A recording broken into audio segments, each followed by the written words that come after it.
Ternyata aturan untuk melakukan perjalanan udara di wilayah Jawa dan Bali berubah lagi nih. Dari awalnya harus menggunakan tes PCR, tapi sekarang hanya perlu menggunakan tes antigen saja. Meskipun ya aturannya berubah-berubah, tapi menurut saya ini merupakan satu kebijakan yang cukup baik dan bisa menjadi angin segar bagi sektor pariwisata, juga sektor turunannya ya, industri turunannya, dan juga bagi sektor transportasi udara. Apalagi tadi juga sudah dijelaskan ya bahwa pariwisata Bali ini sudah mulai bergeliat kembali yang disumbang oleh wisatawan domestik. Nah, ngomong-ngomong soal wisata di Bali nih pemirsa, ada salah satu tempat yaitu di Tanjung Benoa Bali yang menyediakan beragam jenis wisata air atau water sports ya, yang pastinya sangat menyenangkan untuk kita coba.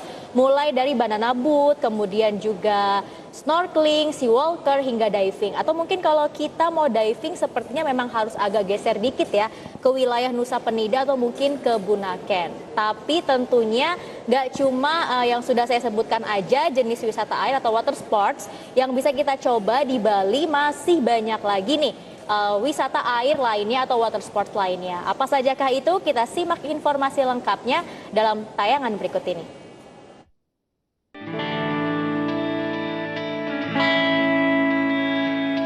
Wahana water sport yang pertama adalah single parasailing. Saat Anda mengikuti wahana parasailing, Anda akan menggunakan rompi yang dipasangkan di badan Anda dan terikat dengan parasut yang bentuknya seperti kanopi. Perahu akan terikat di belakang speedboat atau perahu cepat. Kemudian speedboat akan menarik Anda bersama parasut yang membuat Anda terbang. Berikutnya adalah jet ski, aktivitas mengendari perahu yang bentuknya seperti sepeda motor dan hanya dilakukan di atas permukaan air. Satu jet ski dapat menampung 1 sampai dengan 2 orang peserta. Dalam aktivitas mengendari jet ski, setiap peserta harus didampingi instruktur yang akan duduk di belakang peserta. Untuk menghindari hal-hal buruk yang dapat terjadi pada peserta jet ski, maka sebagian besar perusahaan penyedia wahana jet ski mengharuskan peserta untuk ditemani instruktur.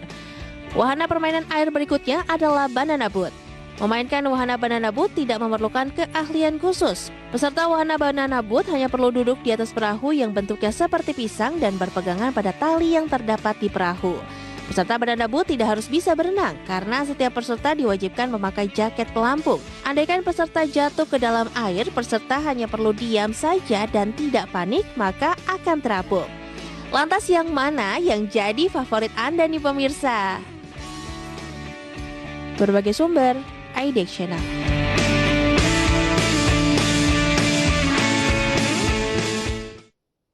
Oke, itu dia pemirsa jenis wisata air lainnya atau water sports yang bisa kita coba. Mulai dari banana boat, jet ski, hingga parasailing. Dan tentunya ada beberapa hal yang perlu dipersiapkan sebelum kita mencoba untuk bermain water sports nih pemirsa. Antara lain kita harus siapkan nyali dulu ya, karena secara nggak langsung nih ketika kita mencoba wahana air atau wisata air water sports gitu ya, agak sedikit memacu adrenalin kita. Kemudian jangan lupa bawa baju ganti karena nanti kita akan basah-basahan. Dan yang paling banyak dilakukan biasanya oleh cewek-cewek gitu ya adalah menggunakan sunscreen atau sunblock. Soalnya kalau misalnya mau main air nih nggak pakai sunscreen atau sunblock, takut kulitnya jadi hitam atau gosong gitu ya. Dan itu juga sebenarnya masih dilakukan oleh saya pemirsa.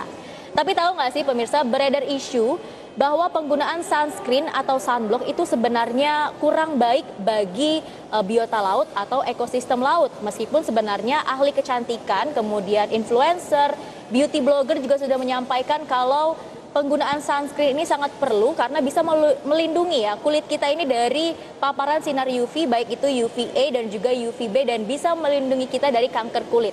Tapi ternyata kandungan yang ada di dalam sunscreen atau sunblock ini justru sangat-sangat berbahaya terhadap keberlangsungan hidup ekosistem laut atau biota laut. Nah, kira-kira memang ada kandungan berbahaya apa sih nih di dalam sunscreen gitu ya, sehingga lebih baik kita disarankan tidak menggunakannya ketika kita ingin bermain air atau mungkin snorkeling dan juga diving. Kita simak informasi berikutnya pemirsa dalam tayangan ini. Pentingnya penggunaan sunscreen telah banyak disampaikan oleh para dermatologi seperti beauty influencer. Namun belakangan terdapat isu mengenai kandungan bahan pada sunscreen yang dapat membahayakan terumbu karang. Bahan kimia dalam sunscreen yang setelah diteliti membahayakan biota laut adalah oksybenzone dan octinoxate. Dan faktanya, dua bahan kimia tersebut bukanlah satu-satunya yang dapat merusak kehidupan bawah laut. Sekalipun sunscreen dengan label Reef Safe tidak dapat menjamin bahwa bahan yang digunakan sepenuhnya aman saat mereka larut ke dalam laut. Diperkirakan 6.000 ton sunscreen berhasil menyapu terumbu karang di seluruh dunia setiap tahunnya. Baby koral yang terpapar oksibenzon mengalami pemutihan karang, yakni suatu kondisi ketika karang menjadi rentan terhadap infeksi dan membuatnya sulit mendapatkan nutrisi untuk bertahan hidup, serta kelainan pada pertumbuhannya. Penelitian lain juga menemukan bahwa bahan-bahan kimia tersebut juga membahayakan organisme laut lainnya, seperti ikan, bulu babi, dan udang. Berbagai sumber IDX Channel.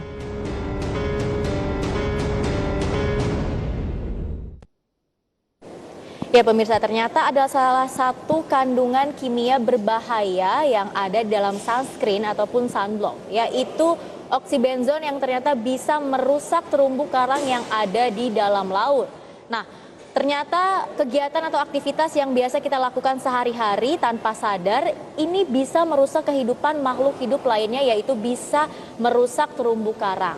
Kemudian sebenarnya kalau kita pakai sunscreen atau pakai sunblock, kemudian kita main air gitu ya, kita ke laut, kita ke dekat-dekat pantai gitu ya.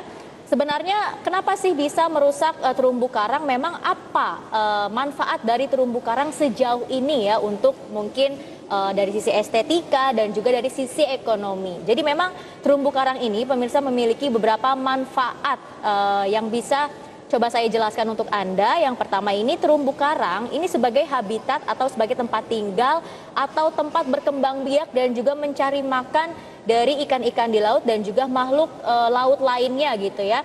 Contohnya ikan ini bisa mencari makan di terumbu karang, kemudian bisa berkembang biak di terumbu karang, kemudian ikan-ikannya itu nanti biasanya akan ditangkap nelayan gitu ya, yang kemudian bisa dijual lagi baik itu ikan hias maupun ikan yang biasa kita konsumsi.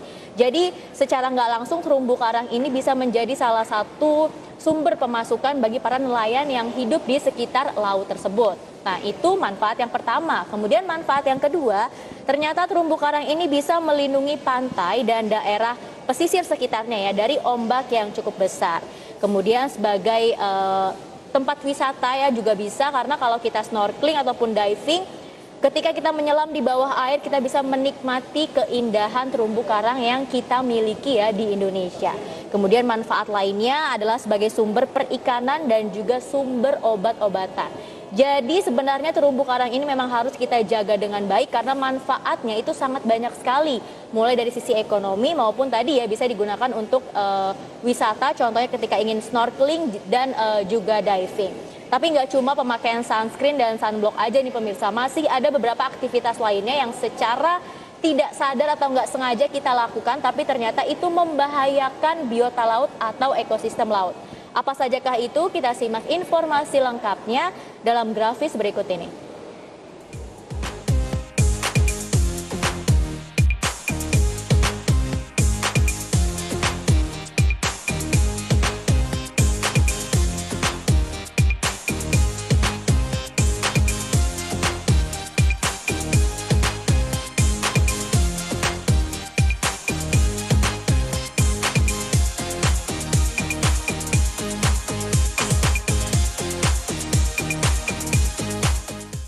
Nah, itu dia aktivitas lainnya yang banyak dilakukan oleh masyarakat secara tidak sadar bisa merusak ekosistem laut atau biota laut. Antara lain adalah buang sampah sembarangan di laut ya, kemudian buang sampah sembarangan di pinggir pantai gitu, kemudian buang sampah sembarangan di sungai, perjalanan ekspedisi laut dan juga menangkap ikan menggunakan bahan peledak.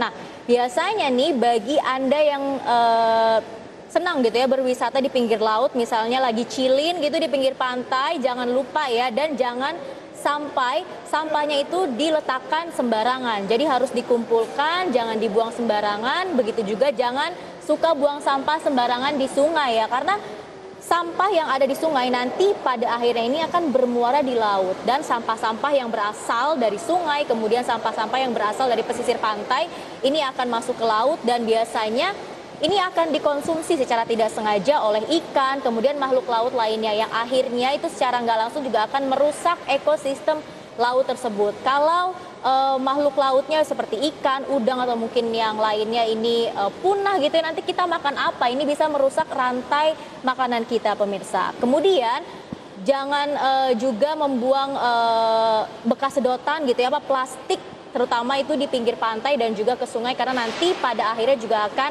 bermuara lagi ke laut. Kemudian ekspedisi laut yang biasa dilakukan oleh kapal-kapal besar ini biasanya akan mengalami gitu ya kebocoran tangki minyak, dan biasanya nanti ini akan mencemari makhluk-makhluk hidup yang ada di laut, dan itu juga sangat merugikan kita semua begitu ya, termasuk juga ekosistem laut. Nah, kemudian ternyata masalah sampah nih pemirsa, berdasarkan data dari Bank Dunia, di setiap tahunnya Indonesia ini dirugikan perekonomiannya sekitar 450 juta dolar Amerika, atau kalau kita rupiahkan ya, ini sekitar 6,5 triliun rupiah. Jadi Indonesia itu rugi 6,5 triliun rupiah per tahun akibat banyaknya sampah yang menumpuk di lautan, pemirsa. Kemudian nggak cuma itu aja sih sebenarnya kerugian yang kita alami gitu ya. Dari hal kecil yang kita lakukan ternyata efek besarnya sampai bisa merugikan perekonomian. Nah, kemudian kerugian apa lagi nih yang bisa kita timbulkan dari aktivitas yang secara tidak sadar dilakukan oleh manusia tapi bisa merusak ekosistem laut. Kita simak informasi berikutnya dalam grafis berikut ini.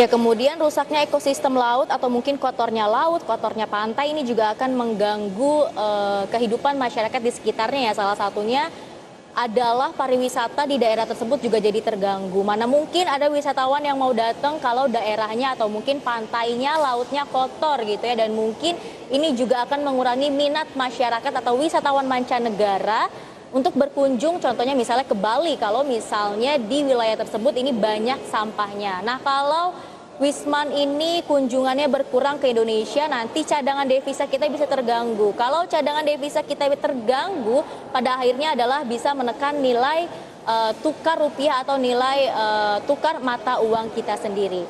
Kemudian tentunya saat ini pemirsa ada sekitar 2, juta nelayan yang tersebar di seluruh Indonesia. Ini berdasarkan data dari KKP di tahun 2019. Yang ternyata kalau lautnya kotor atau mungkin sudah tidak banyak lagi ikan atau udang gitu di laut, cumi-cumi gitu ya, nanti nelayannya nangkep apa? Dan nelayannya pastinya ini akan kehilangan mata pencaharian. Tidak hanya nelayan, mungkin pada akhirnya kita juga akan susah nih mau makan ikan, mau makan seafood, itu jadi susah. Kemudian bagaimana nasib para pedagang ikan di pasar tradisional misalnya gitu ya, kalau dari sisi hulunya saja sudah terganggu, nanti akan menyebabkan rantai makanan jadi rusak.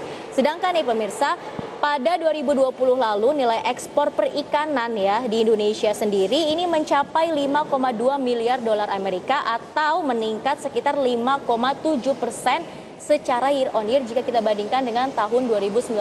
Kemudian sektor perikanan sendiri ini menyumbang sekitar 3,7% terhadap PDB Indonesia di tahun 2020.